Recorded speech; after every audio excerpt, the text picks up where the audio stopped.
RTC విలీనంపై తాడోపేడో తేల్చుకునేందుకు ఉద్యోగులు ready అవుతున్నారు. వరుస ఆందోళనలకు కార్మిక సంఘాలు పిలుపునిచ్చాయి.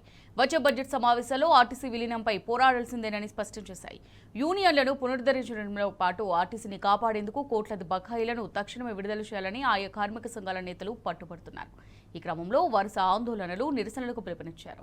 కార్మికులతో చర్చించి పోరాట కార్యాచరణ ప్రకటించారు.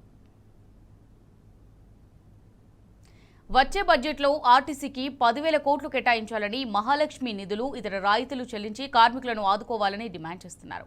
ఆర్టీసీని ప్రభుత్వంలో విలీనం చేయాలని, 2021-2025 వేతన ఒప్పందాలు అమలు చేయాలని డిమాండ్ చేస్తూ స్టాఫ్ అండ్ వర్కర్స్ ఫెడరేషన్ రాష్ట్ర కమిటీ 23న మహాదీక్షకు పిలుపునిచ్చింది.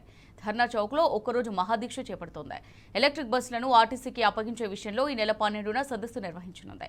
అసెంబ్లీ సమావేశాలు జరుగుతున్న సందర్భంగా మేనిఫెస్టోలోని హామీలను అమలు చేయాలని డిమాండ్ చేస్తూ ఆ పార్టీ అనుబంధ కార్మిక సంఘం SWF 24 నుంచి 26 వరకు సామూహిక నిరాహార దీక్షలు చేపడుతోంది. ఆర్టీసీ కార్మికులను ప్రభుత్వంలో విలీనం చేయాలని, అపాయింటెడ్ డే ప్రకటించాలని ఆ సంఘం రాష్ట్ర ప్రధాన కార్యదర్శి రాజ్ రెడ్డి డిమాండ్ చేశారు. దీక్షలకు సహకరించాలని వివిధ కార్మిక సంఘాల నేతలకు లేఖలు రాశారు.